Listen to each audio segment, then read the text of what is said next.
Fala aí pessoal, tudo bem com vocês? Eu sou o professor Matheus Falcão, professor de História, e na nossa aulinha de hoje o objetivo é fazermos uma revisão, um apanhado geral dos principais assuntos que nós estudamos neste bimestre. Portanto, nós estudamos neste bimestre, você vai se lembrar, Egito, antigos reinos, antigas civilizações africanas e, por fim, por último, estudamos os hebreus. Então, nesta aula, eu quero fazer uma síntese, não é? Quero fazer um apanhado geral, uma revisão aí destes principais conteúdos que nós vimos neste bimestre. Você me acompanha? Vamos lá? Então, vamos começar com o Egito, né? A história do Egito foi a mais longa de todas as civilizações antigas que floresceram em torno do Mediterrâneo. Estendeu-se então quase sem interrupção, ou seja, quase sem um intervalo, desde aproximadamente o ano 3000 a.C. até o século IV depois de Cristo. Então são milhares de anos, né? A lendária e antiga civilização egípcia. E aí você vai se lembrar que um dos temas principais ligados ao Egito Antigo é a importância do rio Nilo, né, gente? O rio Nilo, ele nasce aqui ao sul do Egito, né? Antes mesmo do território egípcio, o rio Nilo nasce, mas ele percorre todo o território do Egito Antigo. E aí, quando chega aqui próximo ao mar Mediterrâneo, ele ainda se divide em três partes, né? Que é o chamado Delta do Nilo. Então, para o surgimento do Egito Antigo, gente, o Nilo ele foi fundamental, porque foi a partir do rio Nilo que essa antiga civilização, essas primeiras sociedades que eles chegaram, começaram a se fixar às margens do Nilo. Por isso que ele é tão importante, porque ele banha e fertiliza todo o Egito Antigo. Lembrando que a agricultura, né, a agricultura era o principal fator econômico dos antigos egípcios. Portanto, eles dependiam do Nilo. Tá? O Nilo tem um papel ali essencial no Egito Antigo. Esse é o primeiro conteúdo que a gente precisa se lembrar. Uma outra questão ainda falando sobre o rio Nilo, vem daquelas duas expressões que a gente estudou, né, que reforçam essa importância que o Nilo vai ter para os antigos egípcios. A primeira delas é de um historiador grego antigo chamado Heródoto. Heródoto, inclusive, é conhecido como o pai da história, e ele afirma que o Egito era uma dádiva do Nilo, né? A palavra dádiva, lembrando, quer dizer presente. Então, o Heródoto reforça esse caráter de dependência que os antigos egípcios tinham do rio Nilo. E a outra frase era corrente entre os próprios egípcios antigos, que diziam que o Nilo era uma dádiva, ou seja, era um presente dos deuses. Então eles eram politeístas, acreditavam em vários deuses, e o Nilo era tido como um presente, como uma dádiva dos deuses, né? Dada toda essa importância que o rio tinha. Todo o ano dos egípcios era baseado no ciclo do rio Nilo. Isso porque o rio Nilo ele transbordava em algumas épocas do ano. Nesse período em que o rio transbordava, os felás, como eram chamados os camponeses, os felás, eles eram, nesse período em que o rio Nilo transbordava, eles eram obrigados a trabalhar para o faraó, em construções de obras públicas e assim por diante. Ou seja, tudo que o Egito antigo tinha era voltado para o rio Nilo. Então esse é um fator que você não pode se esquecer. Falando da religião, né? Lembrando que os egípcios eles eram politeístas, acreditavam em vários deuses, e que esses deuses, né, dos egípcios estavam ligados geralmente a representações de elementos da natureza, como o sol, a lua, as águas dos rios, a vegetação. E geralmente a forma como os egípcios representavam os deuses era uma forma antropozoomórfica, e a gente discutiu essa palavrinha, né? Antropo vem de homem, zoo vem de animal e morfos vem de forma. Então, a maneira como esses deuses eram representados, geralmente com a cabeça de pássaro, né? Como está aqui Horus, como está aqui Sete. Então, às vezes com cabeça de pássaro ou outro elemento que lembrasse algum animal. mas em geral representando uma forma humana, né? Então, a forma humana e animal, como se fosse misturado aí. E eu destaco aqui, na representação de Horus, que ele usa uma coroa, né? Parece uma coroa meio estranha, diferente do que a gente está acostumado, né? Mas essa era a coroa que os faraós utilizavam. Aliás, o faraó vai ter uma importância muito grande, né, no Egito Antigo, porque ele era o líder militar, político e religioso, já que o faraó era tido como a encarnação de um dos deuses, que era justamente o deus Horus. Por isso que eles representavam o deus Horus com essa coroa de faraó, porque era a ideia de remeter, né, ao faraó, de lembrar do faraó, tá bem? A gente discutiu bastante também a questão da mumificação, né? Eles embalsamavam os corpos, desculpa, eles depois que as pessoas morriam, os seus corpos, e aí a gente está falando das pessoas mais influentes, né? Dos faraós, dos mais nobres dentro da sociedade egípcia, esse corpo era preservado e enfaixado, certo? Os órgãos eram retirados, então se lembre desse processo, desse processo aí também de mumificação no Egito Antigo, tá? Aí, pra gente fechar aqui a parte do Egito, falar um pouquinho da escrita, né? A escrita egípcia, ela não era uma escrita em alfabeto, como a escrita que a gente tem, eles não desenvolveram letras. Isso porque a escrita do Egito Antigo era uma escrita, como a gente fala, pictória, que lembra um pouquinho aquilo que a gente falou da escrita mesopotâmica, né? Da escrita cuneiforme. Então era uma escrita em imagens, e aí você tinha milhares de símbolos. Essa é a primeira forma de escrita desenvolvida pelo Egito Antigo, tá? E nós a chamamos de escrita hieroglífica, tá? Que é essa escrita que está aqui. Eu até passei uma atividade para vocês, né? Um pouquinho dos símbolos da escrita hieroglífica, tá bom?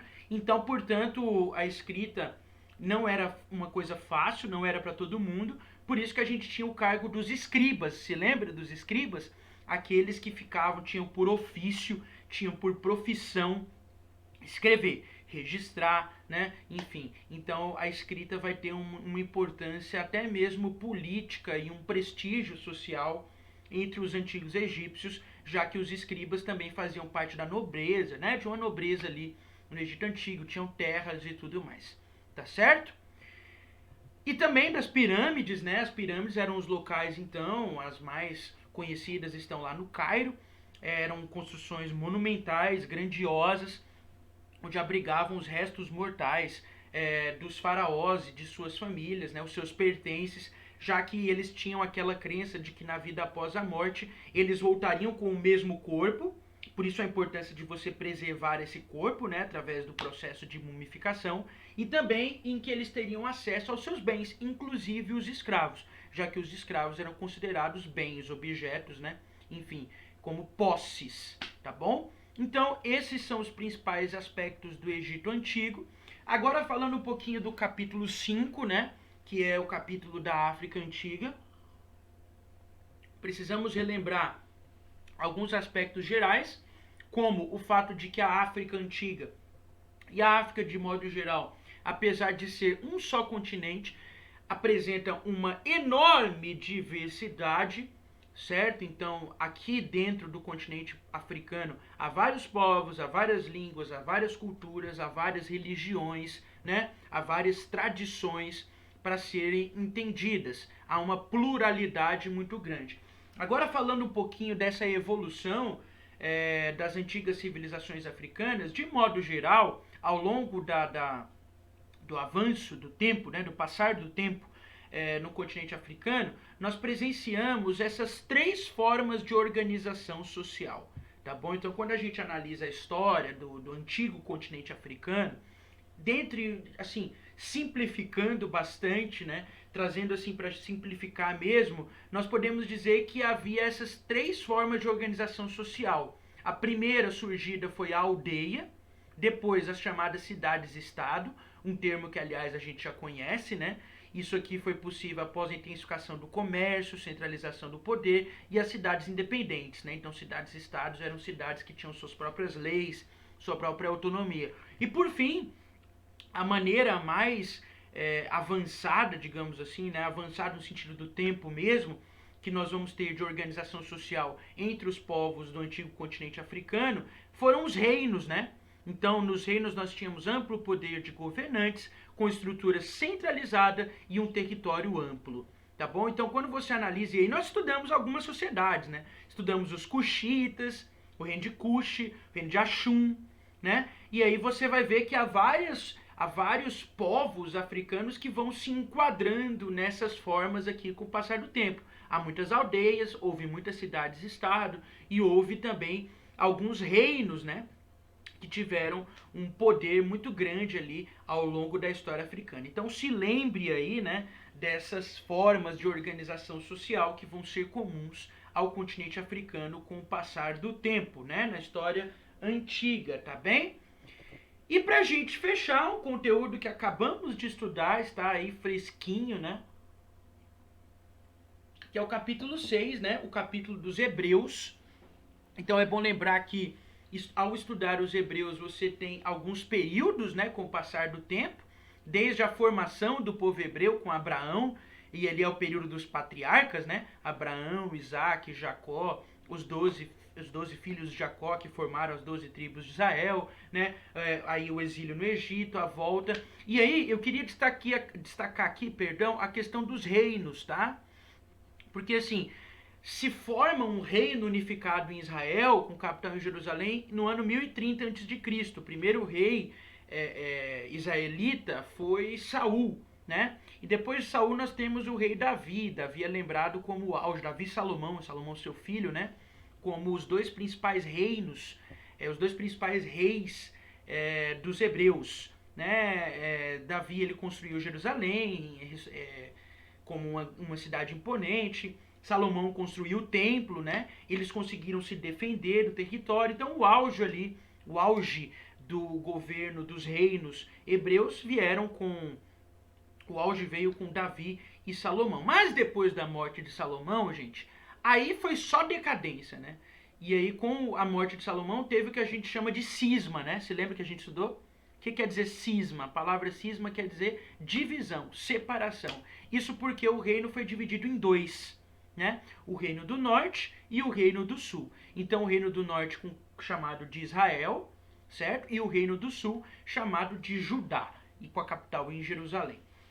E aí, quando esse reino se divide, nunca mais eles conseguiram se restabelecer de verdade. O território foi diminuindo, eles foram sendo invadidos, houve várias crises, né, nesses reis que vieram depois de Salomão, tanto no reino do norte quanto do reino do sul. E aí, por fim, o povo foi invadido, né? O reino do norte foi invadido pelos assírios e o reino do sul pelos babilônios. E depois, depois nunca mais o povo conseguiu formar aquele reino que tinha antes. Então eu destaco aqui a ligação que eles vão ter com a terra, né? Eu falei sobre isso para vocês várias vezes, você não pode se esquecer.